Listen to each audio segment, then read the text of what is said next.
Hi all mommies, welcome back to Watchu Mother channel. तो आज हम बात करेंगे बच्चों को पॉटी ट्रेनिंग कैसे दी जाए, क्या उसके तरीके हैं। और इसमें आज मैं आपके साथ पर्सनल एक्सपीरियंस भी शेयर करूंगी, ऐसे टिप्स जो मैंने यूज़ किए थे सानिध्य को पॉटी ट्रेनिंग देने के लिए। वो सब बातें मैं आज इस वीडियो में आपके साथ शेयर करूँगी। तो आइए वीडियो को शुरू करते हैं। हमारे सारे वीडियो पहले देखने के लिए सब्सक्राइब बटन पे क्लिक कीजिए और बेल आइकन को प्रेस कीजिए न्यू वीडियो अपडेट के लिए। Welcome to Watchu Mother channel. तो सबसे पहले मैं पॉटी ट्रेनिंग के बारे में आपका जो कन्फ्यूजन है वो दूर करना चाहती हूँ, क्योंकि बहुत सारे पेरेंट्स को ऐसा कन्फ्यूजन रहता है कि पॉटी ट्रेनिंग जैसे कि बच्चे को 2 या 3 दिन में अगर हम सिखा देते हैं तो बच्चा सीख जाएगा। ऐसा बिल्कुल नहीं है। हर एक बच्चे की कैपेसिटी अलग अलग होती है। जैसे कोई बच्चा, यानी मोस्टली तो बच्चा 15 दिन तक आपको बच्चे को पॉटी ट्रेनिंग देनी ही पड़ेगी, तब जाके वो सीख पाएगा। किसी किसी बच्चे को 1 महीना लग सकता है, 2 महीने लग सकते हैं। तो ये डिपेंड करता है उस बच्चे के ऊपर और किस तरह से आप उनको ट्रेनिंग दे रहे हैं उसके ऊपर। इसीलिए इस कन्फ्यूजन को आप अपने दिमाग से निकाल दें कि 2-3 दिन अगर आप बच्चे को पॉटी ट्रेनिंग दे दी तो चौथे दिन से वो अपने आप से सीख जाएगा। अब बात करते हैं किस एज में बच्चे को पॉटी ट्रेनिंग देना शुरू कर देना चाहिए। तो मेरे हिसाब से यहाँ पे जब बच्चा 18 से 20 मंथ का हो जाता है, तकरीबन 2 साल का यानी हो जाता है, तब से अगर आप पॉटी ट्रेनिंग देना स्टार्ट करते हो तो वो अच्छी बात है। लेकिन कभी कभी ऐसे भी हो जाता है कि बच्चा 2 साल का हो जाता है, फिर भी वो प्रॉपर से पॉटी की ट्रेनिंग नहीं ले पाता या नहीं सीख पाता। कभी कभी बच्चे 3 या 4 साल के भी हो जाते हैं, फिर भी उनको ये सब चीज़ें करनी नहीं आती। तो इस टाइम पे पेरेंट्स बहुत पैनिक हो जाते हैं। लेकिन पेरेंट्स को यहाँ पे पेशेंस रखना बहुत ज़रूरी है, क्योंकि बच्चा वो जो भी सीख रहा है वो धीरे धीरे सीखता है, एकदम से वो नहीं सीख पाता। समझना, हर एक चीज़ को समझना बच्चे को थोड़ा सा डिफ़िकल्ट होता है। इस टाइम पे बच्चे को टाइम देना बहुत ही ज़्यादा ज़रूरी है, ताकि वो हर एक चीज़ को समझे। अच्छा, कई बार मैंने ऐसा भी देखा है कि जैसे बच्चा 1 साल का हो गया तो पॉटी सीट लेके आते हैं और उसको ट्रेनिंग देना पेरेंट्स स्टार्ट करते हैं। लेकिन ये भी बहुत गलत चीज़ है कि बच्चे की जो रीढ़ की हड्डी होती है तो वो बहुत इस टाइम पे नाजुक होती है, वो प्रॉपर बैठ ही नहीं पाता। और ज़बरदस्ती आप पॉटी सीट पे अगर बच्चे को इस टाइम पे बिठाओगे तो हो सकता है उसका परिणाम जो है वो रीढ़ की हड्डी पे होगा। रीढ़ की हड्डी टेढ़ी मेढ़ी हो सकती है। मतलब कि यहाँ पे मैं बताना चाहती हूँ, जो चीज़ें टाइम पे होनी चाहिए वो टाइम पे ही होनी चाहिए, आप उसको फोर्सफुली नहीं कर सकते। जैसे अगर मैं आज सानिध्य की बात करूँ तो वो 2.25 साल का है और मैंने उसको 2 साल से ही पॉटी ट्रेनिंग शुरू कर दी थी और उसने अच्छी तरह से वो सीख भी ली है। लेकिन फिर भी कभी कभी ऐसे होता है कि वो जैसे सुबह के टाइम पे तो वो पॉटी कर लेता है, लेकिन कभी कभी 2 बार आ भी गया तो वो बताता है। लेकिन कभी कभी ऐसा होता है कि वो बताता भी नहीं है। तो ये टोटली बच्चे के मूड के ऊपर डिपेंड होते हैं। जैसे अगर आप सोचो, अगर बच्चा सब कुछ इंस्टेंटली सीख जाता है या फिर उसको समझ में आ जाए तो इतनी मेहनत करने की ज़रूरत नहीं पड़ेगी। लेकिन वो बच्चा है यार, तो आपको पेशेंस तो रखना पड़ेगा। इतनी जल्दी से बच्चे सब कुछ चीज़ें नहीं सीख पाते। तो आइए अभी बात करते हैं एकदम सिंपल टिप्स की जो मैंने यूज़ की थी सानिध्य के लिए। तो सबसे पहली टिप है कि बच्चे को जो है बेसिक जो डिफरेंस होता है पी और पॉटी में, वो पता होना चाहिए। तो ये आप कभी भी स्टार्ट कर सकते हो। कैसे स्टार्ट कर सकते हो? बच्चे से बोल के। जैसे बच्चा अगर 6-7 महीने का हो गया है और बच्चा ने पॉटी कर ली है तो आप उसको बोल के बता सकते हो कि आपने अभी पॉटी कर ली है, मम्मा इसको क्लीन कर रहे हैं। इस तरह से आप बोल के बच्चे को ये सब बातें बता सकते हो। जैसे आप बोलना तो जैसे बच्चा 1.5-2 महीने का है तभी भी स्टार्ट कर सकते हो। तो बच्चा इस स्टेज से ही वो सब चीज़ें धीरे धीरे उसको समझने की कोशिश करेगा, सीखने की कोशिश करेगा। जैसे आप कंटिन्यूसली अगर ये बातें उसके साथ उसके पास बोलते रहोगे तो धीरे धीरे बच्चा ये सब सीख ही जाएगा। नेक्स्ट चीज़ है, जब भी आप प्लान कर रहे हो, जैसे अगर बच्चा आपका 18-20 महीने का हो गया है या 2 साल का हो गया है और अभी आप प्लान कर रहे हो कि उसको पॉटी ट्रेनिंग देनी है, तब आप दिन में बच्चे को डायपर पहनाना बंद कर दें। उसकी जगह पे जैसे ग्रूमर्स आते हैं ना, जो इलास्टिक वाले पैंट आते हैं, थाइस पे इलास्टिक रहती है, उस टाइप के पैंट्स पहनाना शुरू करो। यानी जब बच्चा पॉटी करेगा, ऑब्वियसली इस टाइम पे वो ट्रेनिंग प्रोसेस में है, तो वो सडनली नहीं बता पाएगा, तो पॉटी कर देगा। तो अगर वो ग्रूमर्स पहना हुआ रहेगा तो कहीं भी ख़राब नहीं होगा, सेफ साइड पे वो रहेगा। अभी डायपर पहनाने के लिए यहाँ पे इसीलिए मैं मना कर रही हूँ, क्योंकि अगर आप डायपर पहना के रखोगे बच्चे को और वो उस टाइम पे पी कर लेगा या पॉटी कर लेगा, तो वो सोख जाएगी और बच्चे को नहीं समझ में आएगा कि उसने पी या पॉटी कर ली है। लेकिन अगर आप इस टाइम पे ग्रूमर्स पहनाओगे, तो अगर बच्चा ने सू कर लिया, यानी पी कर लिया या फिर पॉटी कर ली, तो वहाँ पे वो गीला गीला महसूस होगा, जिससे बच्चा इरिटेट हो सकता है और इसीलिए वो आपके पास आके वो बताने की कोशिश करेगा।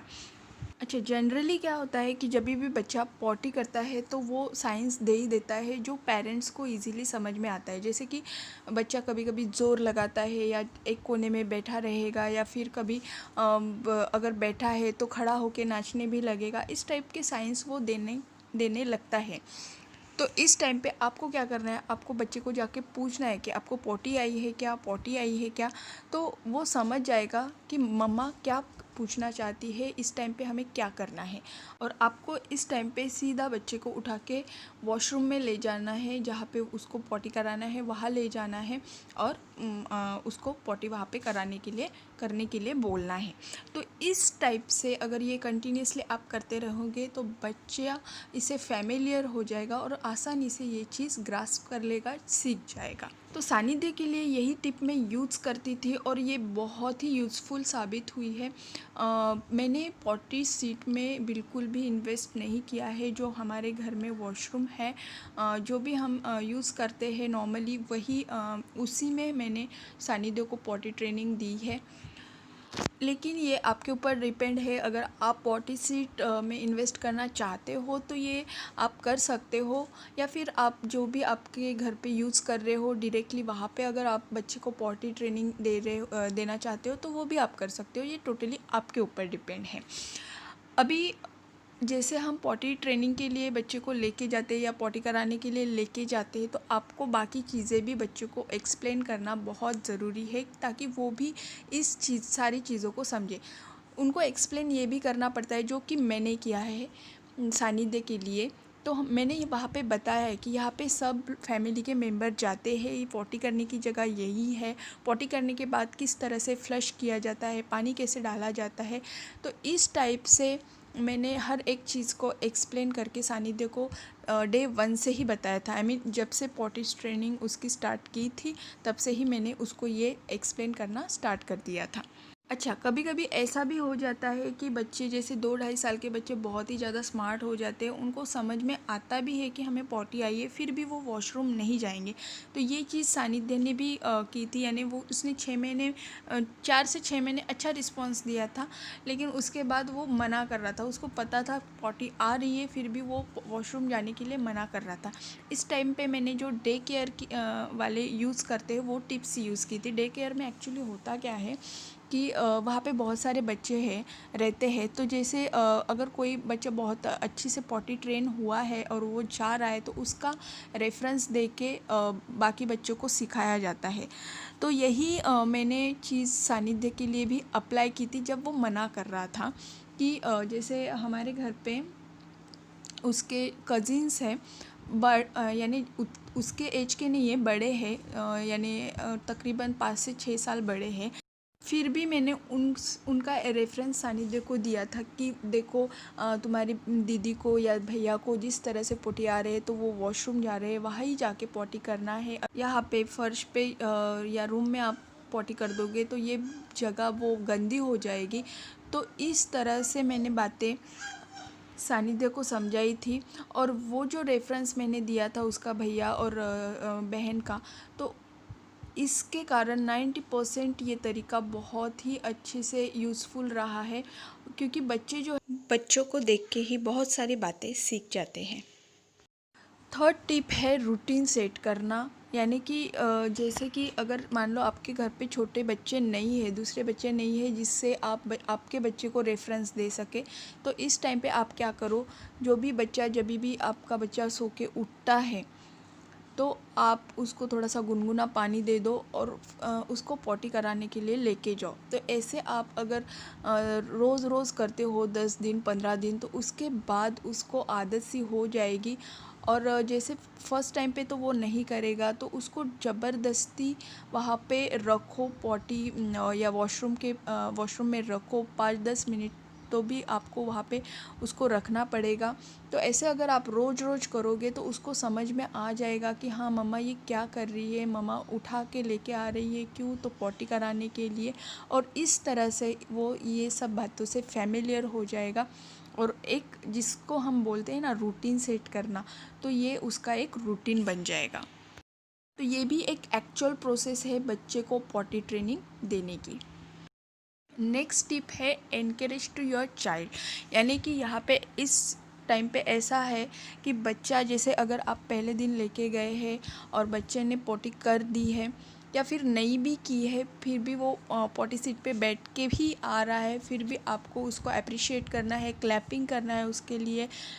आपके फैमिली मेम्बर को भी ये सब करने के लिए बताओ ताकि बच्चा इससे एनकरेज हो और दूसरे दिन भी वो वहाँ जाने के लिए तैयार हो।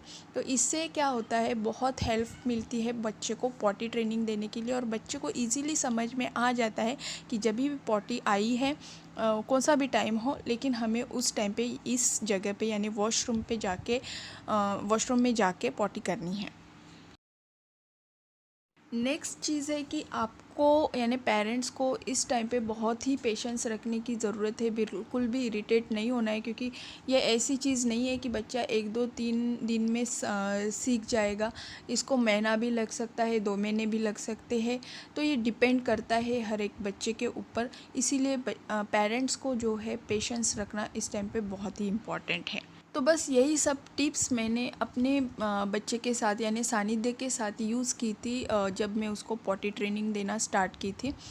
तो यही बहुत सिंपल चीज़ें हैं, अगर आप आपके बच्चे के ऊपर भी ट्राई करोगे, जब आप उसको पॉटी ट्रेनिंग दोगे तो वो बच्चा इजीली सीख पाएगा। बस आपको इरिटेट नहीं होना है, पेशेंस रखना है।